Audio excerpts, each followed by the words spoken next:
Hey guys, so I just want to do a quick update on some of the projects I'm working on or have been working on for quite a while now. Some of the videos I'm going to be coming up with here in the next few weeks or months, depending on how long it takes me. So these are just a few of the projects in my garage right now. I've got many ongoing.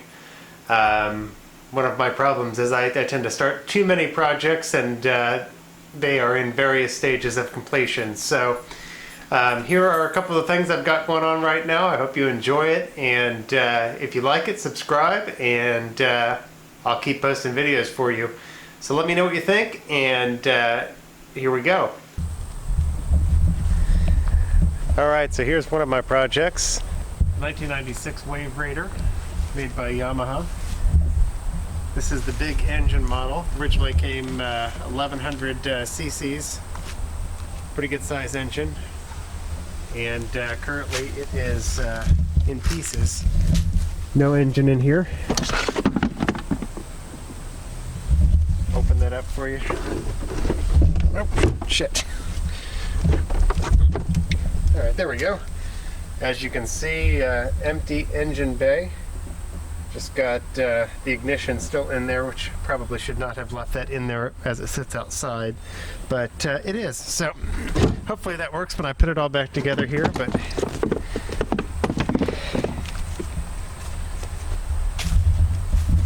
here's the other one. This is my 1994 Wave Raider. This is the 2-cylinder model. It's a 700 cc. This one's pretty much untouched. I've got a couple of parts on here. Extended steering nozzle there. Get that in focus so you can see. It made a big difference. Got a intake grate, ride plate. I probably can't see all that right now because it's on the trailer, but this one I bought a couple of years ago. It's a little dirty right now, but it was basically like brand new when I got it. One owner, since new. Got it at Barney's down there in St. Pete. And it runs pretty good. Tops out at about 50, a little over. About 53 before I put the grate and the extended steering nozzle on it. Now it tops out at about 51. Still pretty good. This one needs a carb rebuilt right now, but it does run. It also needs a new battery, so I'll be working on that. I also need to get a double trailer so that I can put that one on there with its big brother. I'm hoping this one, the 1100, I've punched out the engine in that to 1200 cc's, bumped the compression, and hoping that's going to run upper 60s, close to 70 when it's all said and done. If you've ever ridden one of these before, you'll know that that is very fast for these hauls. This one I picked up for like 250 bucks with a blown engine. Number 2 cylinder was bad. It's got a few parts on it. It's got some old beach house sponsons here. I haven't ridden one with the upgraded sponsons, but that should make a big difference in turning and not throwing you off, which is always welcome. But we'll see. I still need to have the top end of the cylinders recut because I punched it out to 84 millimeters, which is 3 millimeters over stock. So big bore on that. I also raised the compression, and just need to get the engine back together in that. Alright, well here's some more of the engine for the 1100. The intake manifold. Done a little bit of porting and polishing in there just to clean up the airflow a little bit. Not a big difference, but it should help.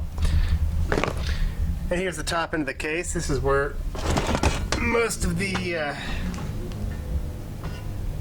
grinding has been so far. Filled in the case there with some JB Weld, because if you don't do that and you do grinding like I did, then you're going to have some holes, and you don't want that. So if you're going to do it, fill it in with JB Weld first. In fact, there you can see that would be a hole right there if it wasn't full of JB Weld. But anyway, these I have opened up with a grinder. They've all been done a little bit. None of these are still factory, but none of them are finished either. So I got a little more grinding to do here. And if you don't know, this is a 2-stroke engine. And what that should do, that should allow a lot more air to come through here. And of course, more air, more fuel, more power. So that should be a nice little upgrade to go along with the bigger bore and the raised compression. And sorry for the garage, guys. It's a freaking mess in here. So that's one of the other projects I'm going to be working on too. Alright, so that concludes my water toy projects at the moment. On to the cars. This is my 94 first generation S10 Blazer. Done a lot of work on this. I bought this off Craigslist 2 years ago with a bad transmission and rebuilt that. Sorry I don't have any video of all the work that I've done on that, but I will put one together. I took like 1,000 pictures of all the stuff. It's got a lot of upgrades. It's got LED headlights, new bumper, obviously rebuilt the transmission. I have upgraded the suspension. Sorry the video's not very good here. I'm just walking around the garage right now, but she's in pretty good shape. Detailed the paint. See the interior here. We just got back from a like 1,600-mile road trip to Tennessee in this thing, so it's a little dirty inside right now because we were living out of it. So that's one of them. It's one of my babies.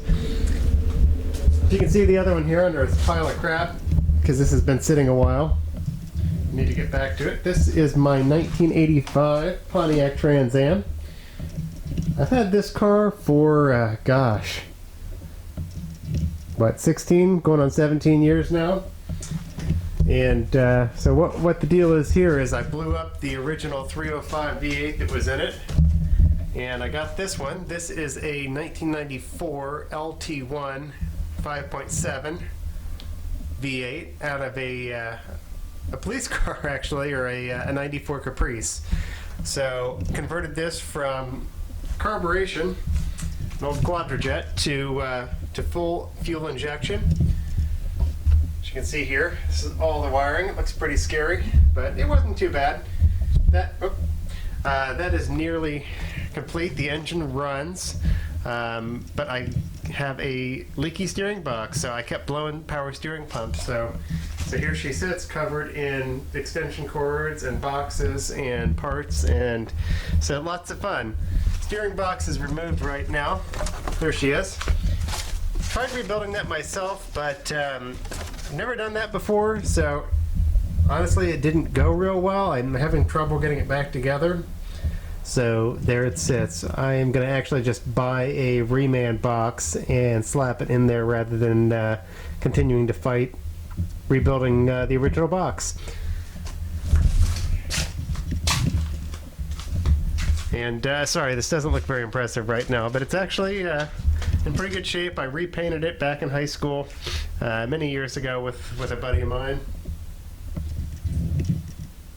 There we go, get it in focus for you. So the paint's not too bad, but it is covered in filth at the moment, so you cannot really see it. But we'll be hoping to get this back on the road here as well. It's also got an aluminum radiator, electric fans, all the other goodies that you get with modern fuel injection and things like that. As part of the donor car had the wiring for that, relays and everything, so I got that and wired it in. So now I just need to fix the steering and button up all the wiring, and it's drivable. The only other major thing I need to do on this one is the air conditioning, which you can kind of see there. Part of it's missing. Maybe get it focused. There we go. I need to get custom lines made for that, and then the air conditioning should be good to go. It's Florida. It's hot, so I'm not driving around without air conditioning. Even though it's got the T-tops, which you might be able to see here underneath the fender for my Audi, which we'll take a look at next. But it's hot, so we want air conditioning. Alright guys, that's going to be a wrap for this video. That was almost all of my projects. There's one I left out. In the future, I'll do some more detailed videos on each project as I finish them. I'll run through a list of everything that's gone into each one, and of course everything I do going forward as I complete them. So the only thing I left out for today was my daily driver. It's a 2004 Audi A4 UltraSport with a 6-speed manual. I've had the car for like 10 years, and it used to be in really good shape. It's a little more worse for the wear right now, but we'll do a video on that and take a closer look at that here in the near future. So again, thank you very much for watching. I hope this was interesting for some of you. If you have questions or if you feel like commenting, do that below. Please subscribe if you like it, and stay tuned for more videos in the future. Thanks for watching. See you later, guys.